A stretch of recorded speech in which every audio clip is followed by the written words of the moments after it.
11 a.m. So I believe we are ready to begin. Good morning. Mary Ellen Wilson here with your bi-monthly coffee chat. I'm so excited about today's coffee chat in particular, which I'll get to in a second. But first, for those of you who are joining us for the very first time, I especially want to welcome you. I am your business development manager at Visiting Angels. We have 4 offices, so we cover Gaithersburg, Silver Spring, Edgewater, Washington, D.C., and the entire surrounding area. So a little bit of background, pre-pandemic, we were very happy to go out into the community and meet both our clients and our wonderful referral partners. And then COVID hit, and it's very hard to have a business development manager who is, shall we say, outgoing, sitting inside day after day. So I decided, okay, I need to start doing something, and our virtual coffee chats were born to bring us to you via the screen. So I hope you grabbed your cup of coffee, tea. Today I have my iced tea because it is hot here in Maryland, that is for sure. So how is this going to work? I'm going to introduce our wonderful guest today, and then we will go through with Bernadette's program and leave plenty of time for Q&A afterwards. You are all muted now, but there is a chat box as well as a Q&A box. So as questions pop into your head, go ahead and jot them down, and we will, of course, go through them at the end. Just another bit of housekeeping. This is going to be recorded, so you will get a link to the recording, so don't feel like, oh my gosh, I forgot to write that down. No worries, no harm, no foul. You'll get the recording.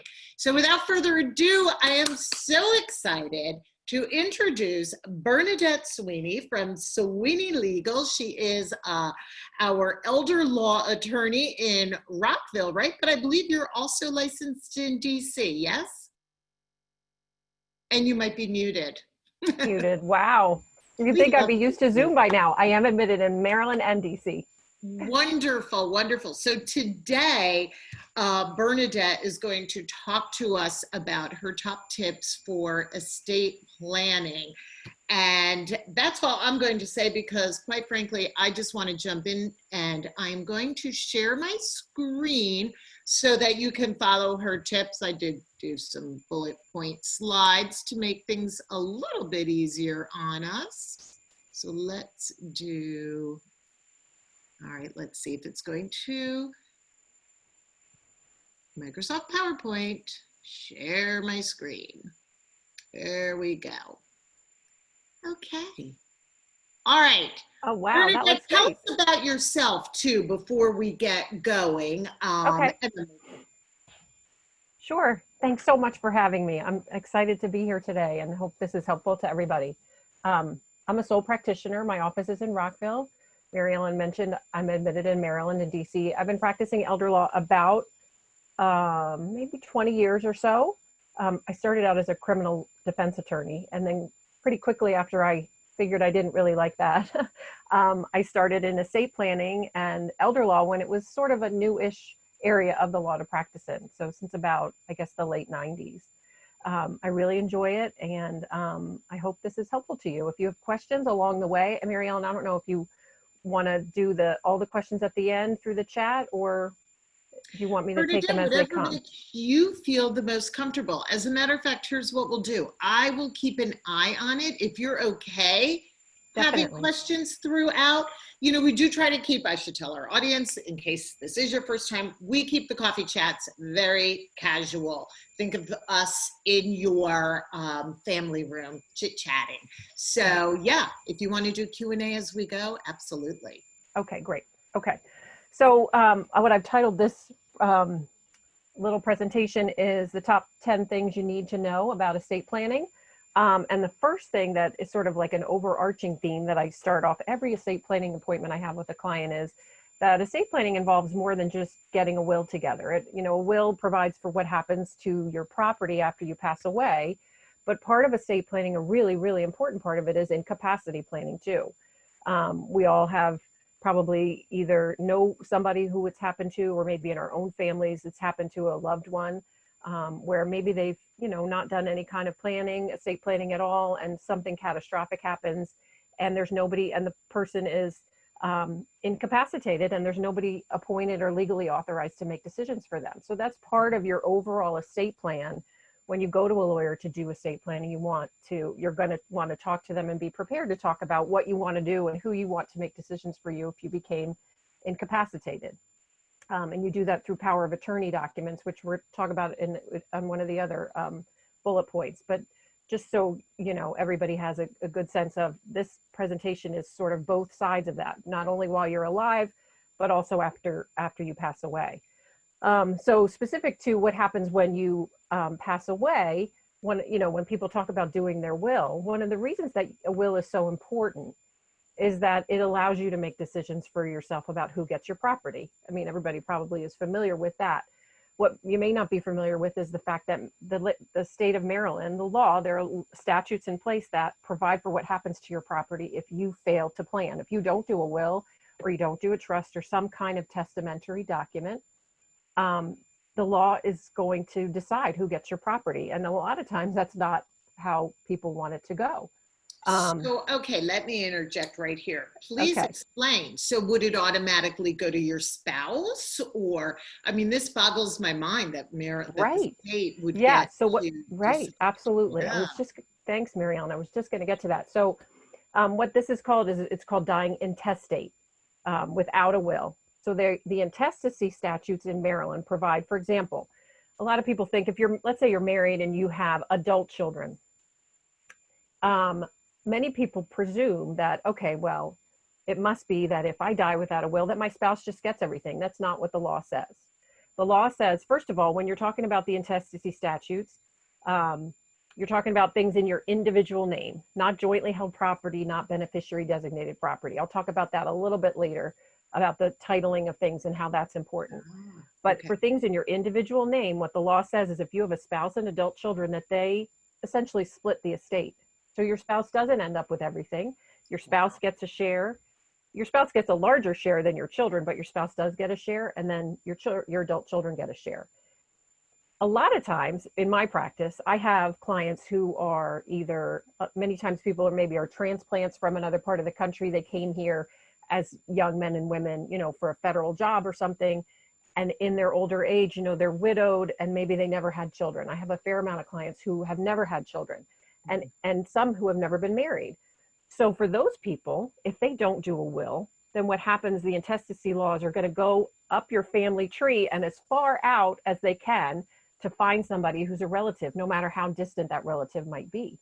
So for those clients that I have that are single without, a nuclear family, their third cousin once removed might end up getting their property if they failed to do a will. So and a lot of times that's not normally what somebody wants to have happen to their property. So just important. So we do have a question already. Okay. So before you go on, Maryland decides who gets your property. Is this true if your property is in another state? Let's say you have beach property in New Jersey, but you are a Maryland resident. So what that would probably, if it's real property is subject to the jurisdiction where the property is. So if it's a beach house, for example, in Delaware, then Delaware law would control, if you don't have a will, Delaware law would control what happens to that real property. Because real property is considered to be the jurisdiction, within the jurisdiction and under the control of the state where it is, where the property actually is, that's why that state's law would control. So then possibly you have two different distribution schemes, or depending on that. So that's a very, very good question, which leads me to my next bullet point, which is that sometimes. So before you get there, the follow-up to that is, what about if there are other names on the property? So then that second person then gets the property, correct? Because we're not talking about jointly held property. Right. So remember, when you're talking about your will and you're talking about these intestacy laws, you're only talking about things in your individual name. So title is very important when you're talking about estate planning, which is one of my later bullet points, but just a real brief Okay. thing. If you do have a joint owner, then it would pass to the joint owner. Or sometimes you have what's called a life estate deed, let's say, or you might have a beneficiary designation on a bank account, then those designations and that title would control. So you're not in then you're not in the intestacy laws there. Okay. So related to the issue of, and this is the third one, sometimes a last will is not the right document. Related to that issue of, for example, having real property in two jurisdictions. A will sometimes is not the right document because you may want to consider doing what's called a revocable trust. A revocable trust is sort of a will substitute. It's another kind of document you can do to pass your property and to manage your property also in if you ever become incapacitated. One of the main reasons that someone would do a trust as opposed to just a will is the situation we were just talking about, where you might own a home here in Maryland, you might have a beach house in Delaware. If you own those properties in your individual name, again, we're not talking about joint ownership, but if you have it in your individual name, then, and something happens to you, then you have probate in Maryland for the Maryland real property, and you also have probate in Delaware for the Delaware real property. Where the real property is what controls where the probate has to be. So what a trust does is, a trust avoids that double probate procedure, because what you do when you do a trust is you put all your assets inside the trust so that it's no longer considered to be a piece of real property titled in your individual name in Delaware. It's titled in the name of your trust. And that avoids the probate process, that double probate. So you avoid the double probate fees, you avoid, double lawyers, a Maryland lawyer and a Delaware lawyer. All of that can be avoided with the revocable trust. So when you go to an estate planning attorney, they're going to want to talk to you about the kinds of assets that you have and how you own them, so they can advise you about what the proper document is. Because sometimes it's something different than just a last will and testament. Sounds like every case is going to be a little bit different. Well, right, Depending exactly. And so that's yeah. why, just an FYI, a lot of times, well, all the time, when somebody calls my office for estate planning, I have a checklist that I send to them ahead of time and ask them to fill it out. And it asks a lot of questions. And people sometimes say to me, why do you need to know all this? Just do my will you? And I have to say, it really matters what you own and how you own it. Because it matters in terms of the amount of money that you have, the kinds of assets that you have, the title to those assets, so that I can advise appropriately.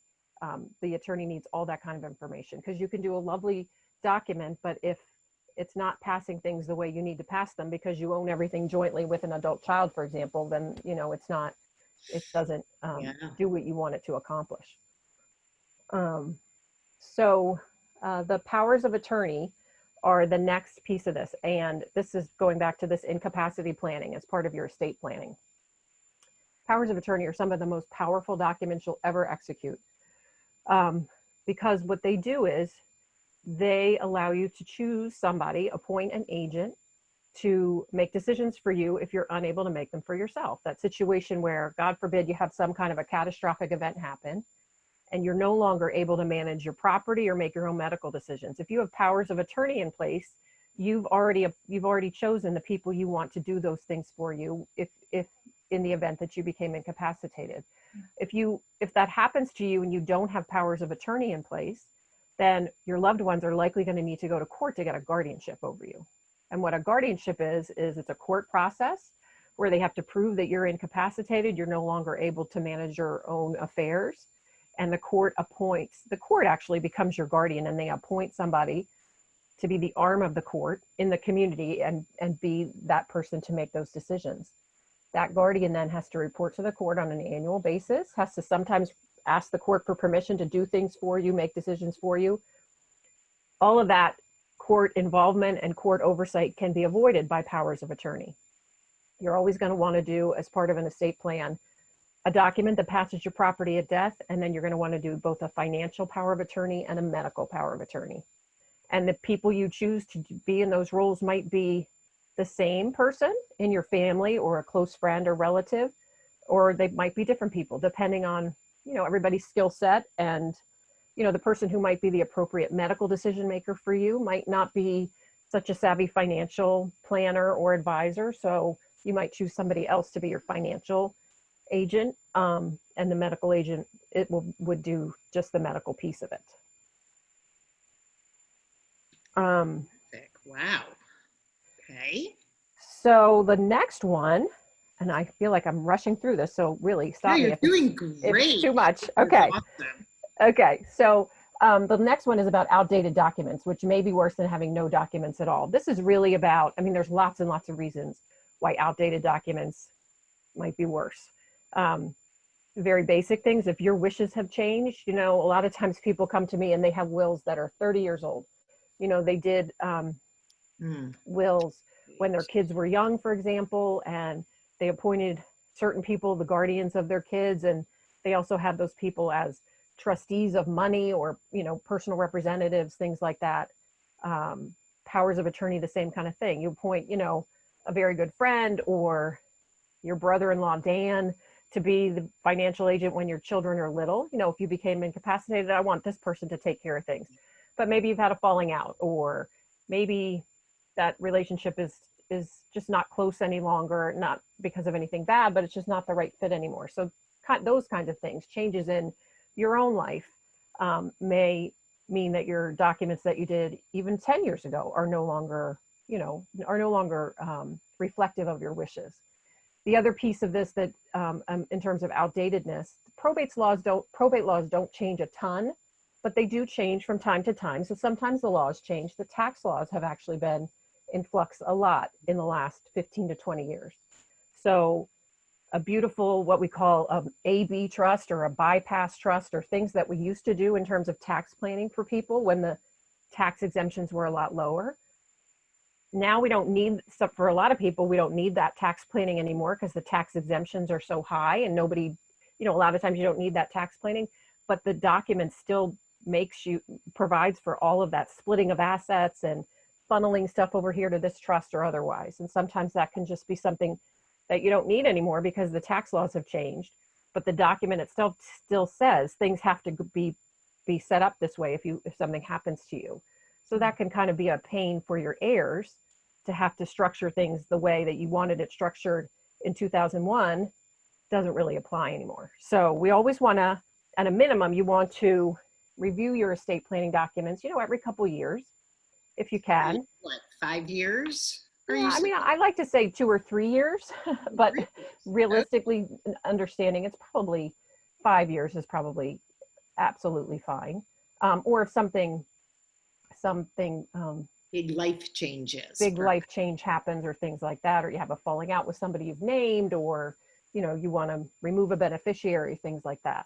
But yeah, definitely you should review them every 5 years or so. And, but you don't need a lawyer to do that. You know, unless there's something in your documents you don't understand, hopefully they're written in clear enough English that, you know, you remember why you put things in there the way you did.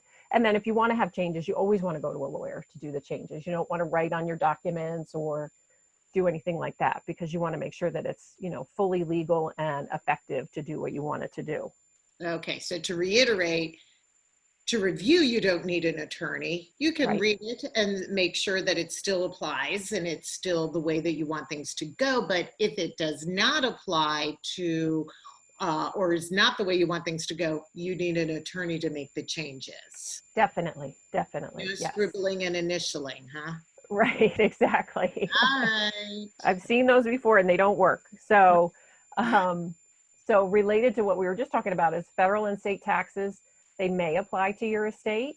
Like I said, tax laws have changed dramatically in the last probably 10 years. The federal system and actually the state system too. So just a little quick primer on the kinds of taxes that might apply. So there's a federal estate tax, which has an $11 million, give or take a couple hundred thousand. I mean, a couple $100,000, $11 million exemption. So that if you have less than $11 million to pass on, either during your lifetime or after death, that you won't pay federal estate tax. That exemption amount many, many years ago was $1 million. And that when it was $1 million, we did a lot of tax planning in documents on a regular basis. But now that that exemption is so high, for most people, the federal estate tax is not something we really need to plan for. The state of Maryland has two kinds of taxes that are specific to someone's estate. One is an estate tax. So there's a Maryland estate tax in addition to the federal estate tax. The Maryland estate tax exemption is $5 million per person.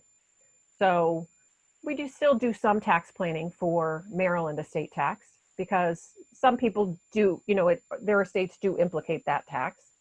The other tax that Maryland has is an inheritance tax. So there is a 10% inheritance tax if it applies to your estate in Maryland. There are probably about a dozen, give or take, exemptions in the law from inheritance tax. So your direct heirs are exempt. So anything passing up the family tree, like to your parents, or down the family tree to your children and grandchildren, all of those people are going to be exempt. So they're not going to pay 10%. Your siblings are also exempt. Charities are exempt, those kinds of things. But nieces and nephews, for example, are not. So they stopped the exemption, I guess, at the family tree where your siblings are. So if you wanted to leave money to nieces and nephews for college education or things like that, they're going to have to pay a 10% inheritance tax in Maryland. Wow. So that's very interesting to me. So if I'm hearing you right, for your children, if you have less than 5 million in assets, property, Yes. in assets altogether, Property anyway, yep. You're leaving it to your direct heirs, then you're not going to have the state of Maryland estate tax or the inheritance tax. That's right.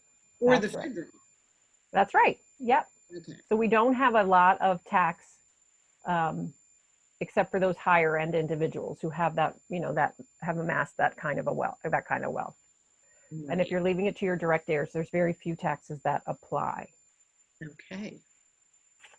Are there other ways? What if you do want to leave it to your nieces and nephews for college? Are there other ways to leave it rather than a direct lump sum? Are there trusts or things like that? Or am I getting way too complicated? No, it's not too complicated. The thing about trust is that the trust is going to have a beneficiary. And so if the beneficiary is your niece and nephew, the law is going to treat that as you having left it to them.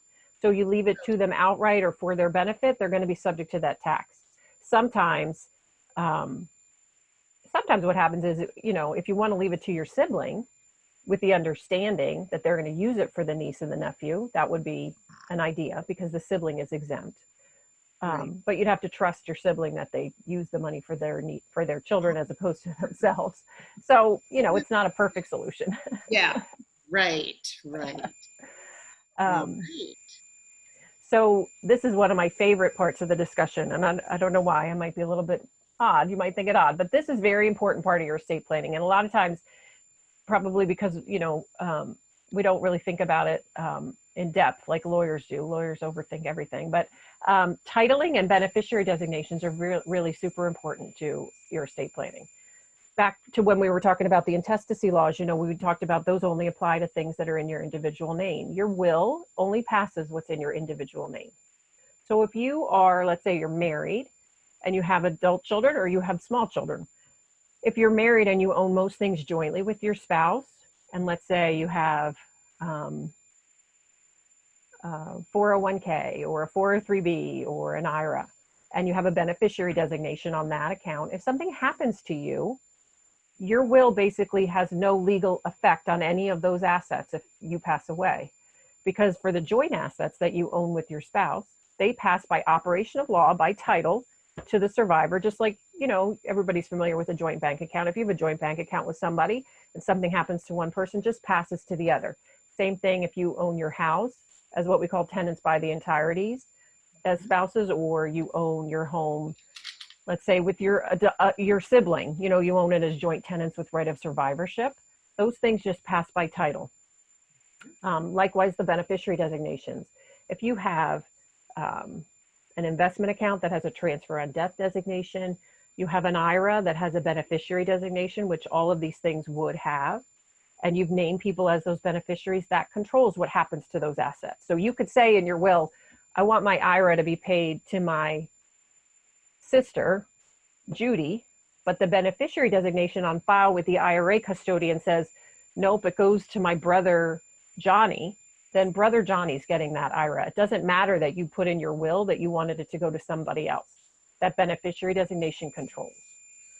So that's why when you start to do your estate planning, it's very, very important to get a really good financial picture to say, okay, what do you own?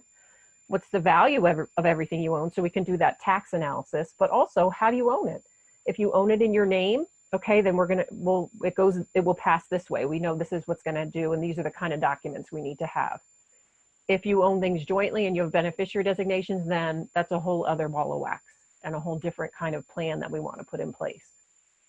So that's a really, really important piece of your estate planning. So if you could just repeat that for me, because I'm thinking about people who throughout their career may have had more than one job, maybe with more than one company. So you may have an IRA here or a 401k there floating around. So does the designation on those accounts supersede what you've put in your trust or will or whatever other document? Yes, it does. So that's why, as part of this overall estate planning, you're kind of doing a forensic review of all of your assets.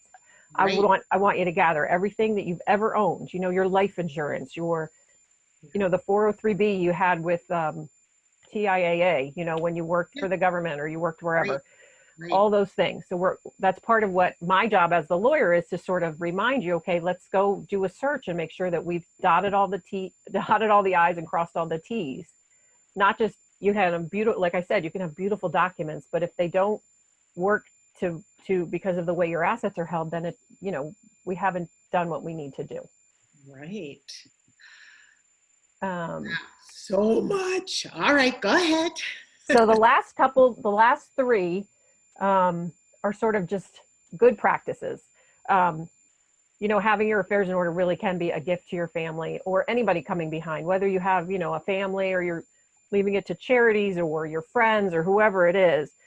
It really does make a big difference for you to have a plan, because although there's some defaults in the law about what happens to your property if you don't do a will, even if you don't care, even if the intestacy laws are such that that's okay with you, the way that would pass, it makes it a lot easier for your family if you've done these estate planning documents.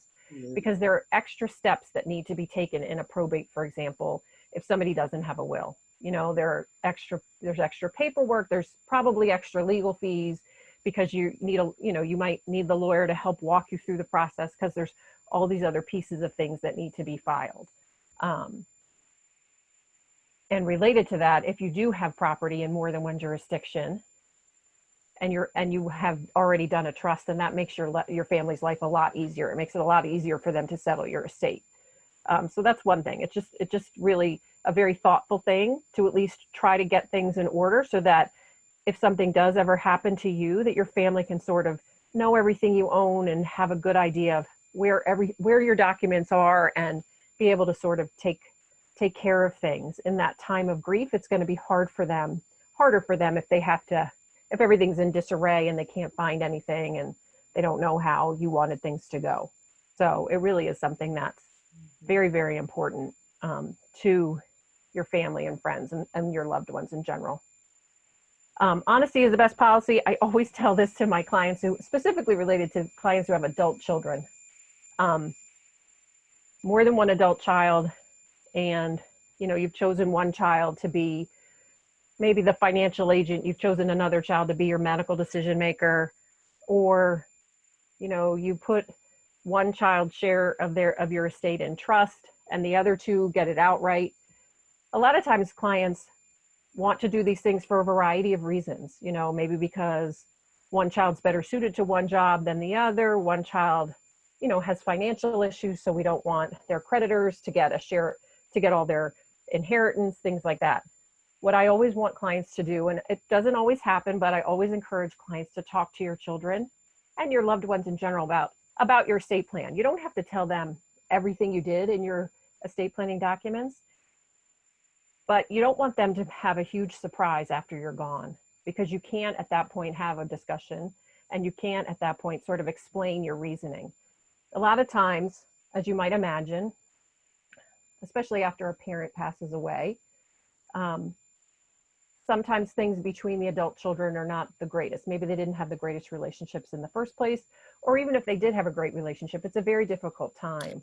And when you go to read somebody's estate planning documents and they've done something that maybe you don't expect to be in those documents, it can be hurtful. So it's always a good idea to have a discussion with your children or your loved ones about the general way that you've set up your estate and who you've chosen as your fiduciaries, and those kinds of things, so that they don't have those surprises later at a time when you're not around anymore to explain, either because you're become incapacitated or you've passed away. So that's just sort of my 2 cents, a little bit of my social worker part of my personality, as opposed to the lawyer piece of it. Such good advice. Such good advice. Yeah. Yeah. And then we've already sort of talked about the regular review piece of it. Again, you just want to make sure that, your documents are still doing what you want them to do, and your fiduciaries are still people that you trust and want to have involved in your life. And any changes, make sure you go see your lawyer. Okay.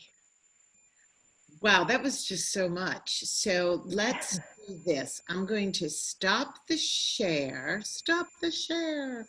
Okay, and I want to take a look at the chat.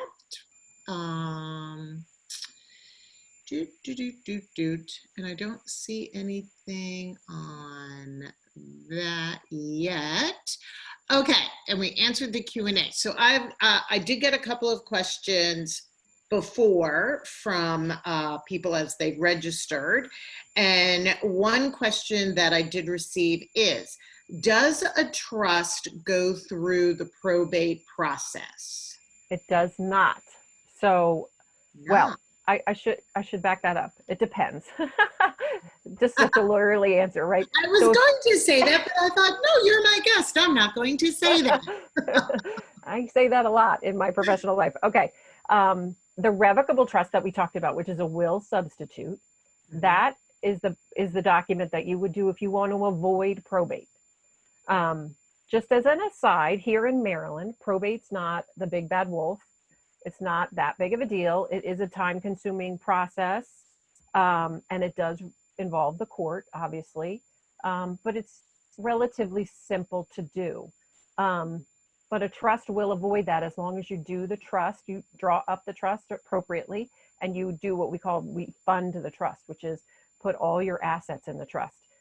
If you do, some people do a revocable trust document, and then for whatever reason, the lawyer they went to didn't help them transfer their assets in, or they just never got around to it, or it didn't get completed for whatever reason. That trust has no legal effect, and it certainly does not avoid probate because we haven't funded it. So the trust itself is not the magic. The magic is the trust with assets inside of it. So that's the only piece of it that you really have to remember, is that we really want to make sure that we fund that trust. But if you funded it properly, then yes, it will avoid probate. You'll still have to do, the person who comes behind the successor trustee still has to do all the same tasks that you would have to do in probate in terms of, paying bills and funeral expenses and distributing the property, but it's without then that court supervision piece of it in the probate process. If you have a different kind of a trust, though, which is called a testamentary trust, that's a trust that you would set up by the terms of your will. Let's say you do a will and you say, okay, I want the share set aside for my son, Billy, to be held in trust for him until he's 30 years old. That's a testamentary trust that's set up by the terms of your will. You're in probate before that trust is set up. That trust is only set up after probate is over and you've distributed the property out to that trust for Billy. So that trust doesn't get funded until after probate. Right. So that's just a different kind of trust. Yeah. I mean, just in general, just so everybody knows, there are a variety of different kinds of trusts in the world. Not all of them are going to avoid probate, but the revocable trust that's specific to estate planning, that's the one that we use to avoid probate. And when you say you have to fund it or you put all of your assets into the trust, I'm wondering if that gives some of our listeners pause. Well, wait a minute, but what if I need that money, or what, so. Yes, good point. Yeah. Yeah. So the way that a revocable trust works is This is revocable. Remember, there's also an Not irrevocable trust, which is okay. completely different animal altogether. And we're not going to talk about that in this context. So Okay. the revocable trust, when you set that up, you are what's called the grantor, meaning that you're setting up the trust and putting your assets into it. You're also the trustee. While you're alive and well, you serve as the trustee of your trust. And you are also the beneficiary of that trust. So that means really, while you're alive and well, you've transferred all your assets into the trust and you're using the assets in your role as trustee for your own benefit. Generally speaking, the terms of the trust are you can do whatever you want with those assets. You don't need a new tax ID number. You use your social security number. For all intents and purposes, while you're alive and well, with the revocable trust, you operate the way you operate now. You have a bank account at Bank of America that you pay your bills out of. You're still going to use that bank account. It's just going to be titled, the Bernadette Sweeney Trust with Bernadette Sweeney as trustee. And I'm still the signator on it and I still use it, those kinds of things. So you still have complete and total access and control over those assets as long as you're not incapacitated. When you're incapacitated, somebody else steps in to take over, but you're still the beneficiary and they're still going to use those funds for your benefit.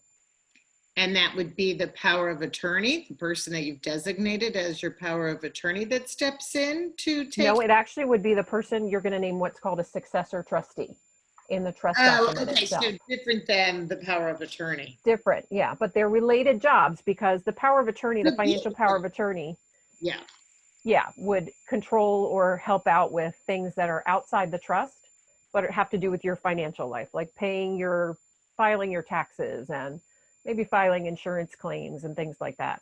The trustee under the trust manages the trust assets. There's a lot, huh? Okay, another question is, and I'm going to paraphrase. So what about things? We talk about assets like big assets, property and cash or stocks. What about things like jewelry or fur coats or, the stuff of life? Right. So, we talk about to be listed, or how does that work? Yeah. What we call that normally are maybe tangible personal property or your household effects, things like that. For the most part, no. I would say most people do not, and it's probably not recommended that you list everything out.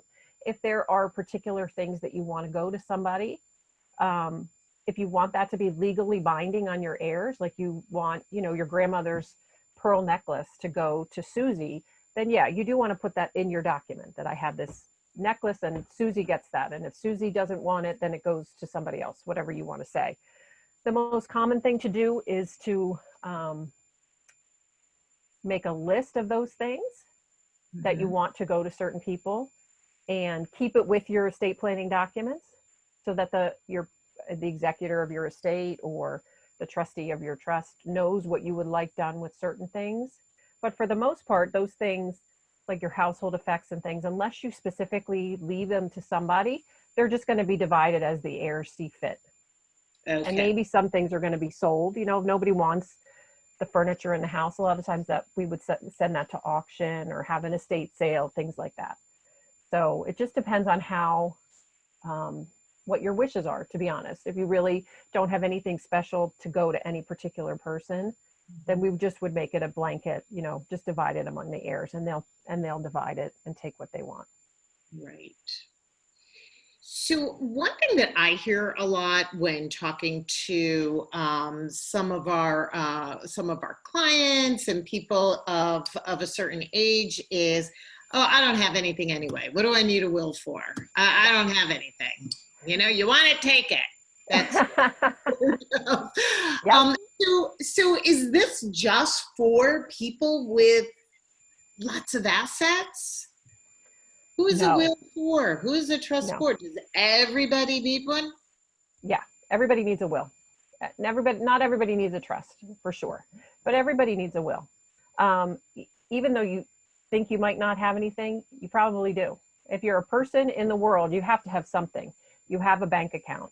You have tangible personal property. You have things, right?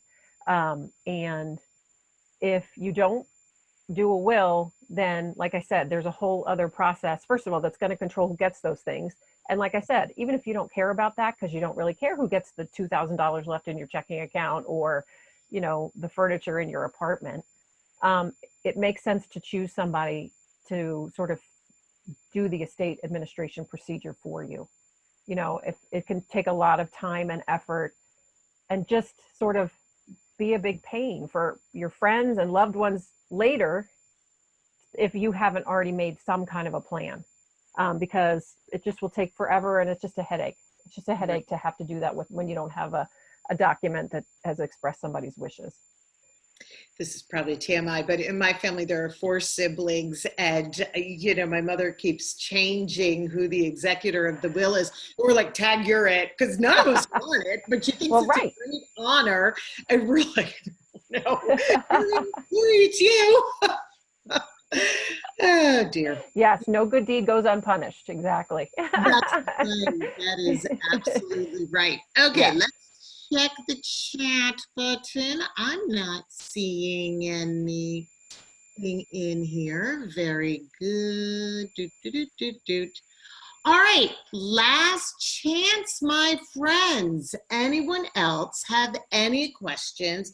Bernadette, this is amazing. Tell me how people can get a hold of you. And actually, I'm going to show them too as you tell them, because I do have Okay. green.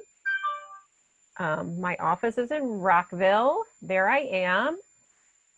You can call me on the phone, or you can send me an email. I'm happy to help. I always offer, for estate planning, I always offer an initial complimentary consultation. I'm happy to review documents and talk about changes that might need to be made. And you can decide whether to move forward or not. I always think it's important that folks, you know, have access to somebody to at least give them some guidance about the kinds of things they should be thinking of. And I always want to do that on a complimentary basis. So, you know, it kind of sometimes can be intimidating to think about how much you're going to pay a lawyer just to review some documents. But so I'm happy to do that complimentary if I can help anybody in any way. My practice in general is also involves, you know, I do estate administration, I do guardianship work in the courts. So I'm a general elder law attorney. So anything I can do to assist, I'd be happy to. That's terrific. And I thought of a question as you were going through that. I love that what you said, though, that you do a complimentary review or conversation to figure out. And then is it sort of, you know, it's not a base rate to have something drawn up. It really just depends on your individual circumstances. Right. Yes, it does. And so, you know, lots of lawyers do estate planning. They do their fees the way they do their fees. I generally do things on a flat fee basis when I'm doing estate planning for somebody.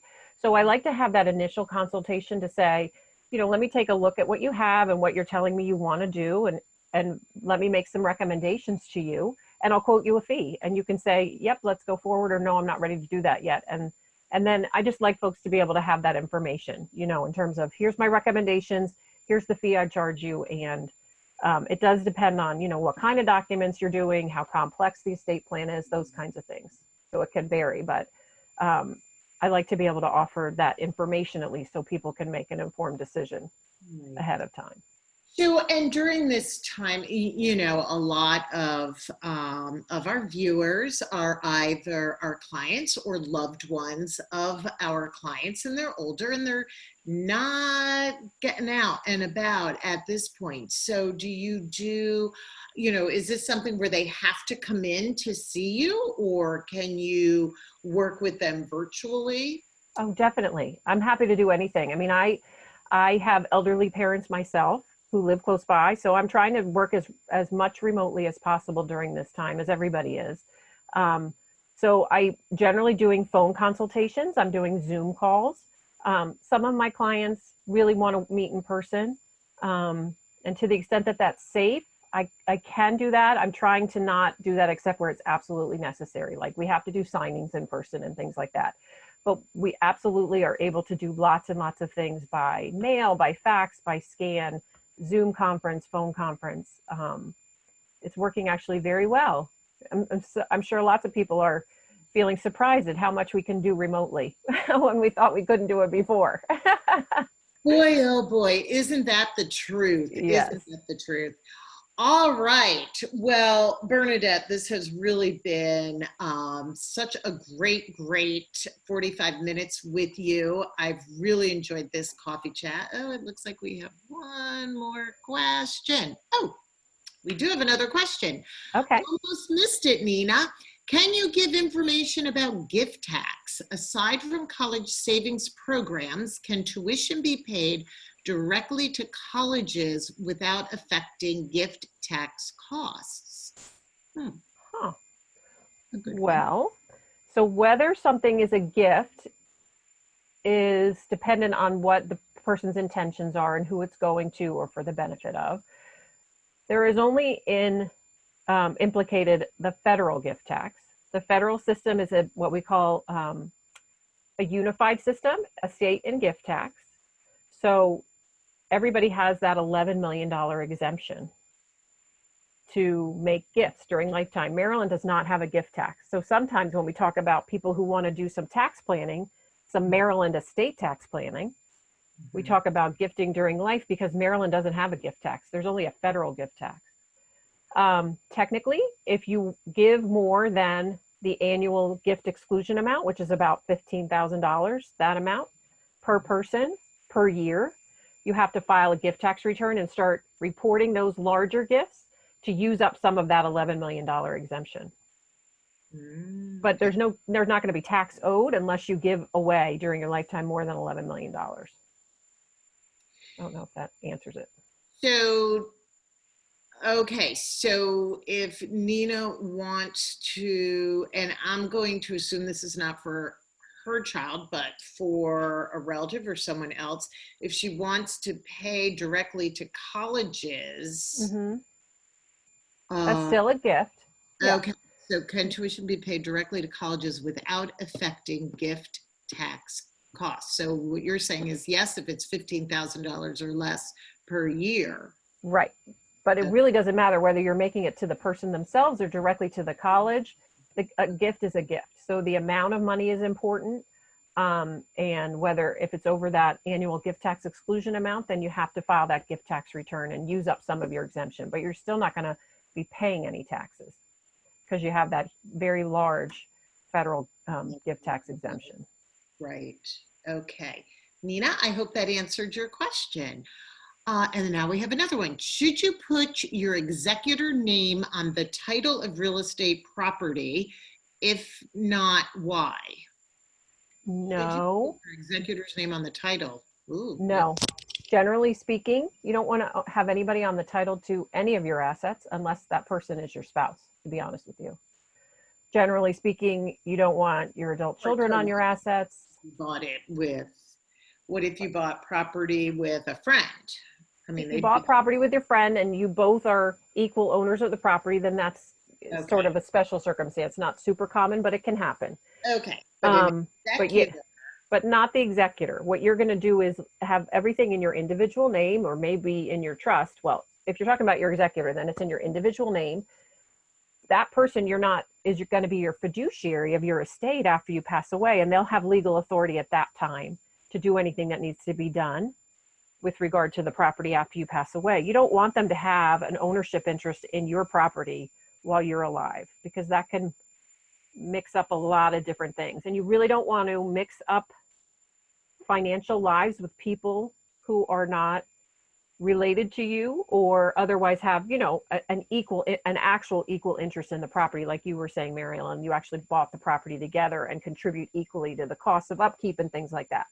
That's a different circumstance, but we don't generally want to add people on there for any reason other than that. Okay, very good. All right, and now I think that's it now. Okay. All right. So Bernadette, thank you so much. My pleasure.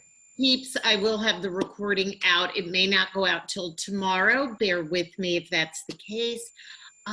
Now, August 12th will be our next coffee chat, and I will be talking with Jules from the ARC of Montgomery County. We're going to be talking about respite services, which are free to our community members who in Montgomery County who may be taking care of a loved one at home, either an older parent or spouse or whatnot, and how you navigate that system. And then the end of August, we are reaching back with Sheila Griffith, our favorite friend, talking about part 3 in our series of Alzheimer's. And we're going to be talking about conversations to have with loved ones when there is a memory issue.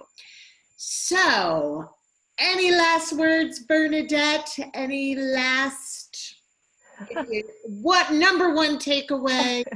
Thank you so much for having me. Absolutely. Just please review your documents. Make sure that you know where they are, what they say, and if you don't, have somebody review them with you, and so that you're prepared. Be prepared. Great motto. Okay, everybody, thank you so much. Enjoy the rest of your day, and we will see you again soon. Take care. Thank you.